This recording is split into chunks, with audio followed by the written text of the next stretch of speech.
Good morning students.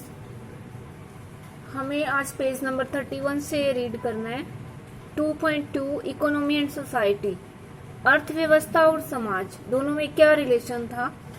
समाज जो था उस वहाँ पे अर्थव्यवस्था कैसी थी समाज में। At the beginning of the 20th century, 20वीं शताब्दी के शुरुआत में, ये सब हम कारण पढ़ रहे हैं रूसी क्रांति के, रशियन रेवोल्यूशन के, कि रूस में क्रांति का माहौल कैसे बना या क्रांति से पहले रशियन सोसाइटी कैसी थी, किन कारणों से वहां पे ऐसा क्या हुआ कि लोगों को क्रांति करनी पड़ी सरकार के खिलाफ। तो वहां की इकोनॉमी के बारे में इस पॉइंट में हम पढ़ेंगे। At the beginning of the 20th century, the vast majority of Russia's people were agriculturist. 20वीं शताब्दी के शुरुआत में, यानी कि 1901, 1910, 1920 के आसपास का जो टाइम था, उसमें रशिया के जो लोग थे उनमें ज्यादातर लोग कृषि पे निर्भर थे, एग्रीकल्चरिस्ट थे। About 80% of the Russian empire's population earn their living from agriculture. पूरी रशिया के लगभग 85% जो पीपल थे, लोग थे, वो एग्रीकल्चर पे अपनी जीविका कमाते थे, यानी कि खेती से, कृषि से ही अपना जो जीवन यापन था वो करते थे। This proportion was higher than in most European countries. Europe के अधिकतर देशों में जो भी प्रोपोर्शन था, कृषि पर निर्भर रहने का जो भी उनका प्रोपोर्शन था, प्रतिशत था, परसेंटेज था, वो यूरोपियन कंट्रीज में कम था और रशिया में ज्यादा था, यानी कि रशिया में ज्यादातर लोग खेती पर निर्भर थे।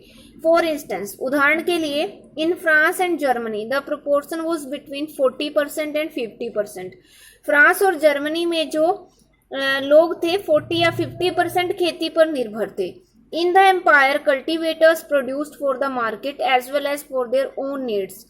और रूसी साम्राज्य में जो कल्टिवेटर होते हैं किसान वो मार्केट के लिए भी प्रोड्यूस करते थे, भोजन उत्पादन करते थे और अपनी जरूरतों को पूरा करने के लिए भी। And Russia was a major exporter of grain. और जो रूस था वो अनाज का मुख्य निर्यातक देश था, दूसरे देशों को अनाज भेजता था, क्योंकि यहाँ के 85% जो पीपल थे वो एग्रीकल्चरिस्ट थे। Industry was found in pockets. Found in pockets का मतलब जेब में मिलती थी। इंडस्ट्रीज, कारखाने जो थे, फैक्ट्रीज, इसका मतलब है कि बहुत कम थी, फ्यू थी। Prominent industrial areas were sent Petersburg and Moscow.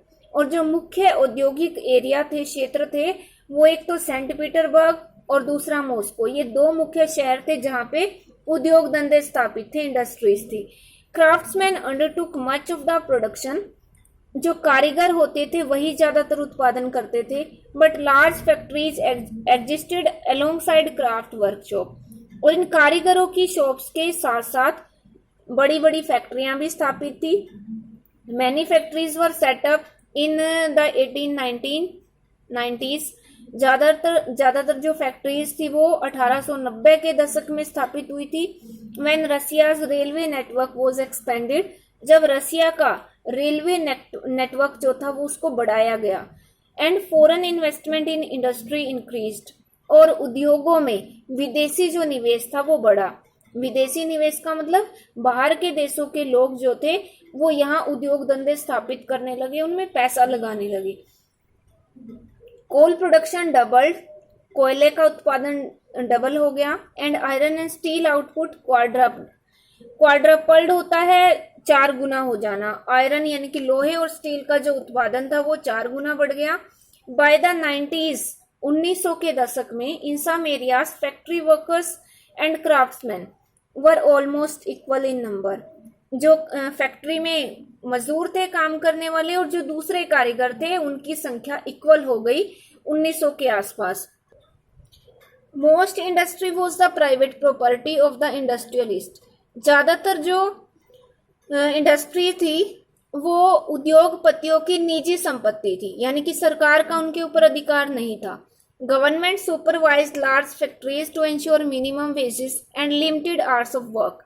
और जो सरकार थी वो बड़ी बड़ी फैक्ट्रियों को सुपरवाइज करती थी उनकी उनके ऊपर नजर रखती थी ताकि वो कम से कम वेतन मजदूरों को दें और जो काम करने का टाइम है वो भी लिमिटेड हो, कम हो।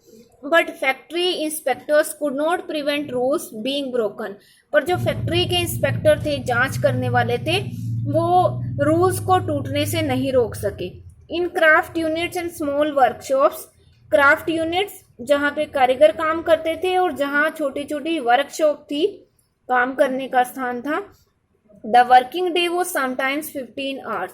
वहां पे काम करने का जो टाइम था एक दिन में वो कभी कभी 15 घंटे हो जाता था, compared with 10 to 12 hours in factories, जो कि फैक्ट्रीज में 10 या 12 घंटे था उसकी तुलना में। Accommodation varied from rooms to dormitories, और जो सुविधाएं थी वो रूम से लेकर डोरमिटरीज में दोनों में वेरिड मीन्स अलग अलग थी। यहाँ पे रूम्स का मतलब हो गया जैसे कोई प्राइवेट रूम जिसमें कोई भी मजदूर अपने परिवार के साथ रह सकता था, दिन या रात पूरा टाइम जो था वो रूम उसी मजदूर के पास होता था। जबकि डोरमिटरीज जो थी वो मैं आपको यहाँ पिक दिखा दूं एक। ये डोरमिटरी है जिसमें मजदूर सोए हुए हैं। इसका मतलब ये है, डोरमिटरी एक पब्लिक प्लेस की तरह होता था जहां एक ही बहुत बड़े रूम के अंदर बहुत सारे मजदूर जब वो फ्री होते थे तब वहां आते थे। जैसे अगर कोई मजदूर 15 घंटे काम करके आया है तो वो अपने बचे हुए 9 घंटे यहाँ रेस्ट करते थे और उस 9 घंटे का ही किराया देते थे। उनके जाने के बाद उसी जगह पर नेक्स्ट जो मजदूर आते थे फिर वो वहां पर रेस्ट करते थे। इस प्रकार वो अपने अलग अलग टाइम में इसका किराया पे करते थे, तो इसको डॉर्मिटरी कहते हैं। Workers were divided social group, सामाजिक आधार पर भी मजदूर बटे हुए थे। Some had strong links with the villages from which they came, जिन गांवों से वो आकर यहाँ रहते थे शहरों में, तो उन गांवों से उनके स्ट्रॉन्ग लिंक बने हुए थे कुछ लोगों के। Others had settled in cities permanently, और कुछ ऐसे मजदूर थे जो परमानेंटली स्थायी रूप से शहरों में ही आके बस गए थे। Workers were divided by skill, मजदूर भी उनकी योग्यता या उनकी कुशलता के आधार पर बटे हुए थे। A metal worker of Saint Petersburg record, Saint Petersburg का एक धातु का काम करने वाला जो मजदूर है वो ये कहता है, उसने ये कहा कि metal workers considered themselves aristocrats among other workers, कि जो धातु का काम करने वाला वर्कर है वो अपने आप को दूसरे मजदूरों के बीच में अरिस्टोक्रेट कहता है। अरिस्टोक्रेट होते हैं जैसे गरीब लोगों के बीच में धनी लोग जो होते हैं, तो ऐसे ही मेटल वर्क अपने आप को बड़ा समझते थे मजदूरों के बीच में।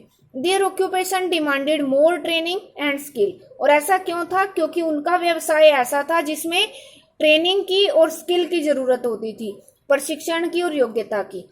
Women made up 31% of the factory labor force by 1940s. 1914 तक यानी कि 1914 तक जो फैक्ट्री लेबर थी, फैक्ट्रियों में मजदूर वर्ग था, उनका 31% महिलाएं थी। But they were paid less than man, और उनको आदमियों से कम वेतन दिया जाता था। Between half and 3/4 of a man's wage, एक आदमी का जो वेतन होता है उसकी तुलना में या तो आधा या फिर 3/4, 3/4। Divisions among workers show of themselves in dress and manners too, और जो इन मजदूरों के बीच में डिवीजन थी, अलग अलग बटे हुए थे ये, वो इनकी ड्रेस में और इनके मैनर्स यानी कि तौर तरीकों में भी दिखाई देती थी। Some workers formed associations to help members in times of unemployment और फाइनेंशियल हार्डशिप, और कुछ ऐसे मजदूर थे जिन्होंने संगठन बना लिए थे अपने दूसरे सदस्यों की हेल्प के लिए। जब भी कभी बेरोजगारी का टाइम आए या फिर उनको फाइनेंशियली यानी कि आर्थिक कोई तंगी महसूस हो तो ये एसोसिएशन उनकी हेल्प करेंगे। But such associations were few, पर ऐसे जो एसोसिएशन थे वो बहुत कम थे, बहुत कम लोग ही उन एसोसिएशन से जुड़ पाते थे। तो ये कंडीशन है जो रशियन सोसाइटी है वहां की, और इससे आगे हम कल कंटिन्यू करेंगे।